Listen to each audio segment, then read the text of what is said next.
Geht's, ja? Kaffee, ja? Chez Angélique et Pascal, on vient manger une viennoiserie, ouvrir un compte bancaire, chercher un colis ou encore gratter un ticket de loto.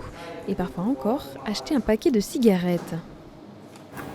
Donc c'est tout récent, donc on découvre aussi un petit peu, voir ce qui plaît aux clients, voir qu'est-ce qu'ils apprécient. Ils ont déjà pris l'habitude le matin, avant d'aller mettre les enfants à l'école ou avant d'aller au boulot, de prendre leur petit café, de discuter entre eux.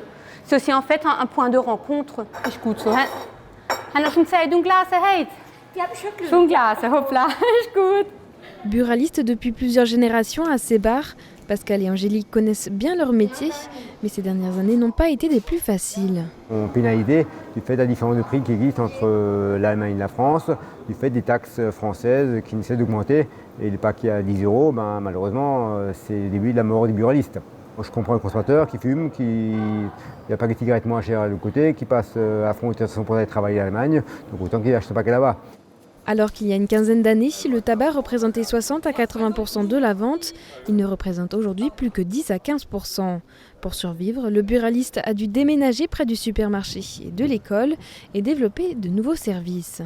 Il faut des services qui soient simples à mettre en place, qu'on est capable d'assumer. Donc la restauration, c'est pas très compliqué. On a une machine à café Sati alsacienne, fournisseur local qui fait très bon café. Donc autant prendre ce café. La restauration, on sait faire au niveau du contact tout ce qu'il faut. Après, relais colis, c'est pas compliqué à mettre en place. Il suffit d'avoir une étagère ou ranger dessus, recevoir le transporteur et puis gérer correctement le travail. Une pièce d'identité sur vous? J'ai la copie. Ouais, c'est good. Bientôt, il proposera d'autres services annexes avec l'aide des syndicats, comme l'achat de billets de train et le paiement des amendes. Et avec l'appui de la mairie qui va aménager un parc à côté du bureau de tabac, le buraliste pourra même créer une terrasse extérieure. Pour transformer la profession, l'État lance un plan à destination des débits de tabac sur 3 ans. Une aide pouvant aller jusqu'à 33 000 € pourra être versée au point de vente voulant se rénover. Nous, notre difficulté, c'est qu'on n'avait peut-être pas les moyens financiers de pouvoir le faire. Alors c'est évident que la convention qu'on vient de signer aujourd'hui ne permettra peut-être pas à tout le monde de le faire, malheureusement, parce que là, actuellement, les commerces les plus en difficulté auront du mal à se transformer, mais il faut à tout prix qu'ils aillent dans cette démarche et il faut à tout prix qu'ils se transforment s'ils veulent subsister. Et pour les accompagner dans cette évolution de leur métier, la CCI Alsace et les syndicats des buralistes alsaciens ont signé une convention ce matin. Elle financera l'audit nécessaire pour permettre aux buralistes de se réinventer.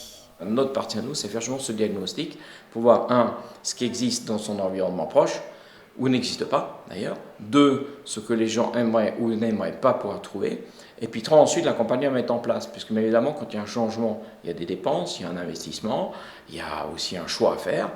Et le rôle de nos conseillers CCI, c'est d'accompagner après ce diagnostic, d'accompagner l'acteur économique à oser y aller et à oser réussir un peu sa nouvelle vie. La transformation est déjà bien entamée pour certains, avec 64 buralistes alsaciens équipés de la borne Compte Nickel, 32 d'un relais poste et 59 d'un bar. Mais les changements à opérer sont encore importants pour que tous puissent survivre. Depuis 2002, la moitié d'entre eux ont mis la clé sous la porte.